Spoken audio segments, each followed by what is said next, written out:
আসসালামু আলাইকুম আরহামতুল্লাহি বরকাতু। দেওয়ান ভিলা ছাদ কৃষি বাগানে আরেকটা নতুন ভিডিও বানানোর জন্য হাজির হয়ে গেলাম। আজকে আমি আপনাদেরকে দেখাবো আমার ছাদ কৃষি বাগানে কিছু ভেজিটেবলস হারভেস্ট করেছি। চলুন দেখে আসি সেই ভেজিটেবলসগুলো কি। সম্মানিত দর্শক মণ্ডলী, বন্ধুরা, আপনারা দেখতে পাচ্ছেন আমার ছাদ কৃষি বাগানে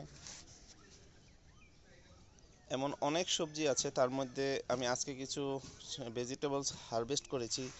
তো আপনারা দেখতে পাচ্ছেন মূলা শাক, ধনিয়া পাতা, ব্রোকলি, শালগম, অথবা অনেক জায়গায় এটাকে ওলকপিও বলে। তো আপনারা দেখতে পাচ্ছেন ব্রোকলি সাইজগুলো মার্শাল্লাহ অনেক বড় হয়েছে। তো ব্রোকলিগুলো আমি এই প্রথম আমার ছাদ কৃষি বাগানে লাগিয়েছি। তো মার্শাল্লাহ ফলন হয়েছে, দেখতে খুব ভালো লাগছে। আল্লাহর কাছে অশেষ ধন্যবাদ, কৃতজ্ঞতা জানিয়ে শেষ করা যাবে না।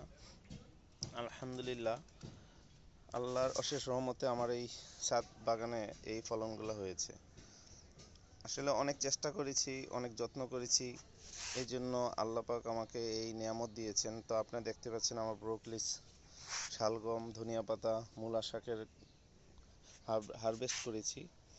তো আপনাদের জন্য এই ভিডিওটা করা। আসলে আমার এই ভিডিওটা করার আরেকটা উদ্দেশ্য হলো যেন আপনারা যারা নতুন নতুন ছাদ বাগান করতে চান তারাও যেন উৎসাহিত হন আমার এই ভিডিও দেখে। তখনই আমি সফল হব যখন আপনারা আমার এই ভিডিওটাকে লাইক দিবেন, শেয়ার করবেন, সাবস্ক্রাইব করবেন, এবং আপনারাও এইভাবে যখন ছাদ বাগান করবেন তখন আমিও কখনো যদি দেখতে পাই তো সেটা আমার কাছেও ভালো লাগবে। তো আজকের মতো এখানেই ভিডিওটা শেষ করলাম। সবাই ভালো থাকবেন।